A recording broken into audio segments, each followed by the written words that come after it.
was approved and everything. Then so suddenly I changed my mind because something happened or what will happen to the pag-ibig that I applied for. You still have naman. to pay for your monthly. Kasi sabi nga nila ang pag-ibig ko kailangan $5 monthly pa rin na kahit may loan ka ng 6 para sustainable siya. Yeah, that $60 for 1 year, right? Yeah, So I have to pay $60 per you year. $60 and then the next year, 60 again. another 60. 60. Oh, okay.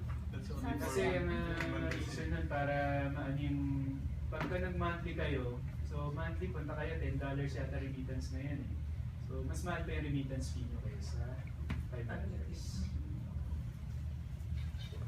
How about the funding payment? Like you said, may 100 plus na monthly payment Towards the corporation base. corporation. How do we make payments? Ayun, iyan ni Amy. Nasa ba si Amy? So,